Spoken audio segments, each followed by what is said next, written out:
কেন সকাল সকাল উঠে আমরা এই শেভিং ক্রিম দিয়ে আমাদের নবীর সুন্নতকে জবাই করি? কেন? কি স্বার্থ, কি লাভ? হ্যান্ডসাম লাগে দেখতে। আপনাদের কি মনে হয় দাড়ি কেটে ফেললে হ্যান্ডসাম লাগে দেখতে, সুদর্শন লাগে? গাল ভর্তি দাড়ি থাকলে একজন পুরুষকে সিংহের মতো লাগে। মাশাআল্লাহ, আমাদের তো দাড়ি নাই। আমাদের যেগুলো দেখছেন এগুলো তো দাড়ি না। যাদের সুন্দর গাল ভর্তি দাড়ি আছে, এই মানুষগুলো যখন শেভ করে আমার খুব আফসোস হয়। আহা, বেচারাকে কত সুন্দর দাড়ি আল্লাহ পাক দিয়েছেন, প্রত্যেক দিন শেভ করা শুরু করে। অথচ আপনি দাড়ি ছেড়ে দিলে আপনার চেহারার ব্যক্তিত্বটা বাড়বে, সুন্দর লাগবে, স্মার্ট লাগবে, হ্যান্ডসাম লাগবে, সিংহের মতো লাগবে। মুসলিমরা কি ভীরু কাপুরুষ জাতি?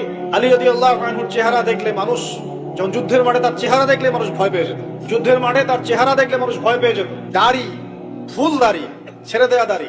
এবং তিনি যখন গর্জন করতেন যুদ্ধের মাঠে, যে প্রতিপক্ষ যখন থাকতো, আহ্বান করতেন, কে আছে সামনে আসো, সাহস থাকলে আমার সামনে। এই গর্জন শুনেই মানুষ ভয় তার সামনে আসতো। খালিদ বিন ওয়ালিদ রাদিয়াল্লাহু আনহু যুদ্ধের মাঠে তার গর্জন শুনেই মানুষ সামনে আসতো। কাকা রাদিয়াল্লাহু আনহু তিনি একাই 10 জন 20 জনের সাথে লড়াই করতে পারতেন। বলা হতো যে যে সেনাবাহিনীর মধ্যে কাকা রাদিয়াল্লাহু আনহু আছে, ওই সেনাবাহিনী কখনো পরাজিত হয় না। বলা হতো, এটা প্রবাদ ছিল। ভর্তি দাড়ি ছিল না?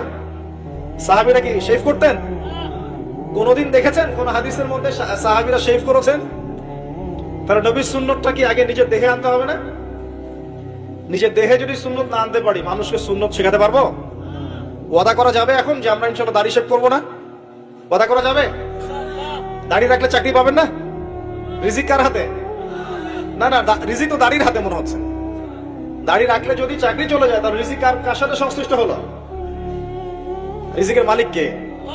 আপনাকে আল্লাহ পাক যতটুকু রিজিক দিয়েছেন তাকদিরে লেখা আছে না? তাকদিরে লেখা আছে না? তাকদিরে লেখা আছে যেটা, সেটা কি আপনি না খেয়ে মরবেন নাকি?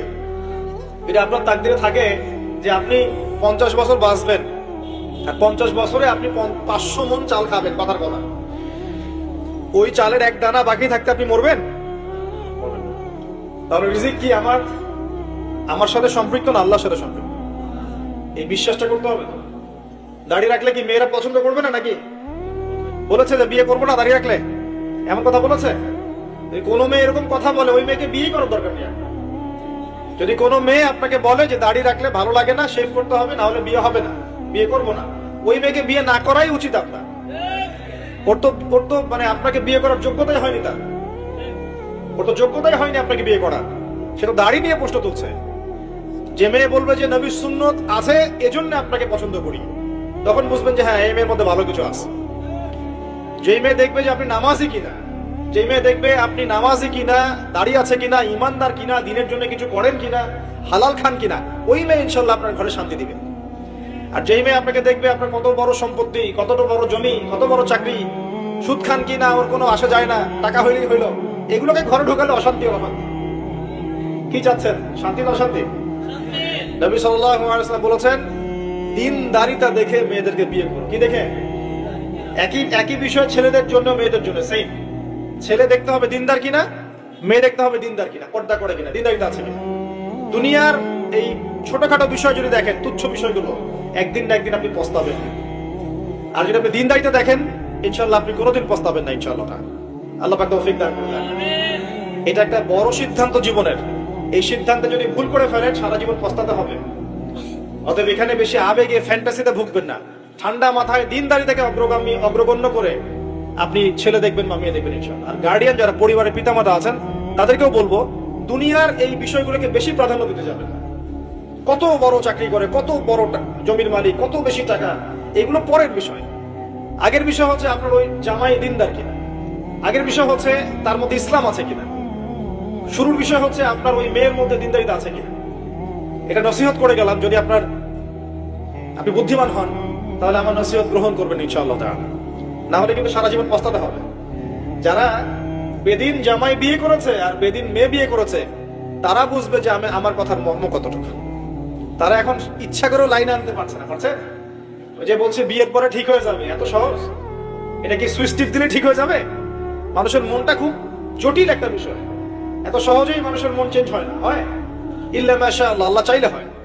কিন্তু যদি মনে করেন যে পর্দা করে না, বিয়ে করি তারপর পর্দা করবে, করাই নিব, বানাই নিব, নিজের মতো ঘুরে নিব, এত সহজ নয়। পরে দেখবেন সেই মেয়ে আপনার দাড়ি শেভ করায় ফেলছে, করতে পারে না, আপনাকে পেরেশানিতে ফেলবে। সবার এত টাকা, তোমার টাকা নাই। এই যুগে একটু সুদ খেলে কি হয়, সমিতিতে নাম লেখালে কি হয়, সুদের লোন নিলে কি হয়, সবার একতলা বাড়ি, আমার কেন, সবার 4-5 তলা বাড়ি, আমার কেন একতলা থাকবে, নাও লোন নাও, বাড়ি করি। আপনার স্ত্রী আপনাকে এদিকে ইনফ্লুয়েন্স করবে, করবে না? করবে। এভাবে তো বহু পরিবারের কর্তা দিন দিন হার্ডস্ট্রোক করে মারা যাচ্ছে। টেনশন, পারিবারিক অশান্তি। অতএব দিনদারিতাকে প্রাধান্য দেন, ইনশাআল্লাহ দিনদারিতার সৌন্দর্য কখনো শেষ হয়ে যাবে না, ইনশাআল্লাহ। আল্লাহ পাক তৌফিক দান করুন। প্রিয় ভাইরা, আলোচনা একটা বড় অংশে এবার আসছি, এদিকে খেয়াল করেন, একটু মনোযোগ দিতে হবে। এখন থেকে আমরা একটু গুরুত্বপূর্ণ জায়গায় যাব। নবী সাল্লাল্লাহু আলাইহি ওয়াসাল্লামের সুন্নতের উপর আমল না করলে আমরা কি জান্নাত পাবো কিনা? আর নবীর সুন্নত কি শুধুমাত্র ইবাদত বন্দেগীর ক্ষেত্রে করলেই হবে, না জীবনের সব ক্ষেত্রে করতে হবে? আমার সাথে কথা বলেন। নবীর সুন্নত কি শুধু ইবাদত বন্দেগীতেই করব, নাকি জীবনের সব ক্ষেত্রে করব? আল্লাহর নবী সাল্লাল্লাহু আলাইহি ওয়াসাল্লাম মাত্র 23 বছরে আইয়ামে জাহিলিয়াতকে সরিয়ে দিয়েছেন কি দেন নাই? আইয়ামে জাহিলিয়াতের শিরক, ওখানকার আপনার সুদ, ওখানকার আপনার জেনা, ওখানকার মাদক, ওখানকার গোত্রীয় হানাহানি 23 বছরের মধ্যে পরিবর্তন হয়েছে কিনা? যখন মক্কা বিজয় হয়েছে তখন কি ওই মক্কার মধ্যে কোনো শিরক ছিল, কোনো মূর্তি পূজা ছিল, কোনো সুদ ছিল, কোনো মেয়ের সাথে খারাপ আচরণ করা হয়েছে, কোনো ধর্ষণ হয়েছে, কোনো ব্যভিচার, গোত্রীয় হানাহানি, না সবাই ভাই ভাই হয়ে গেছে? 23 বছরের মধ্যে আল্লাহর নবী কি এমন করলেন যাতে একটা অন্ধকারাচ্ছন্ন সমাজ আলোকিত হলো? কি এমন করলেন, কে বলতে পারবেন? 23 বছরের মধ্যে আল্লাহর নবী কি এমন করলেন? তিনি কি কোনো জাদু করেছেন? তিনি কি মানুষকে বশ করেছেন? তিনি কি আল্লাহর ফেরেশতাদেরকে দিয়ে জোর করে মানুষকে দিনের দিকে নিয়ে আসছেন? তিনি কি মানুষের গলায় ছুরি ধরে ইসলাম কবুল করিয়েছেন? এই কোন কাজই আমাদের নবী মুহাম্মদ সাল্লাল্লাহু আলাইহি ওয়াসাল্লাম করেন নাই, করেছেন?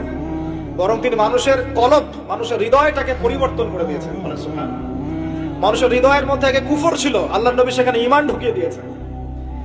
মানুষের হৃদয়ের মধ্যে আগে শিরক ছিল, আল্লাহর নবী সেখানে তাওহীদ ঢুকিয়ে দিয়েছেন। মানুষের হৃদয়ের মধ্যে আগে হারাম ছিল, নবী সাল্লাল্লাহু আলাইহি ওয়াসাল্লাম হালাল ঢুকিয়ে দিয়েছেন। মানুষ আগে বস্তুবাদী ছিল, দুনিয়া কেন্দ্রিক ছিল, আল্লাহর নবী মানুষকে পরকালমুখী করেছেন।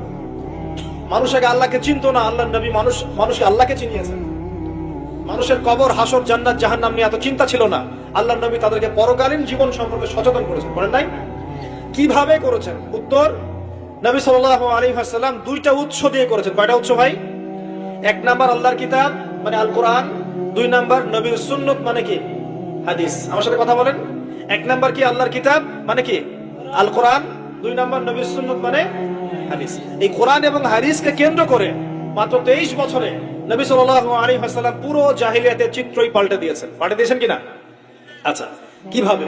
উত্তর, নবীজি এবং সাহাবীরা সর্বপ্রথম তারা সবাই কোরআন তেলাওয়াত করা জানতেন। 1 নাম্বার, ঠিক আছে? তার মানে সমাজ পরিবর্তন করতে হলে আমাদের সবাইকে কোরআন তেলাওয়াত করা শিখতে হবে। 2, নবী এবং সাহাবীগণ সাল্লাল্লাহু আলাইহি ওয়াসাল্লাম কোরআন শুধু তেলাওয়াতই করতেন না, কোরআনের অনেক অংশ, প্রায় পুরো অংশই তাদের মুখস্থ ছিল, ছিল না? তাহলে আমাদের কোরআন মুখস্থ করা লাগবে কিনা? পুরো অংশ না পারি, অল্প একটু করা লাগবে কিনা? অথবা এতটুকু না পারি, 1 পারা পারবো কিনা? 1 পারাও না পারি, নামাজের জন্য উপযুক্ত সূরাগুলো মুখস্থ করতে পারবো কিনা? পারবো না? সারা জীবনে কম পড়াশোনা করেছি? প্রচুর পড়াশোনা করেছেন, তাহলে কোরআনের ক্ষেত্রে কেন পিছিয়ে থাকবে? থাকা যাবে? যাবে না। ওই যে বারবার একটা কথা বলি, 15-20 বছর পড়াশোনা করে 15টা সূরা শিখছেন না। 15 বছর পড়াশোনা করে আপনি 15টা হাদিস শিখছেন না, শিখেছেন?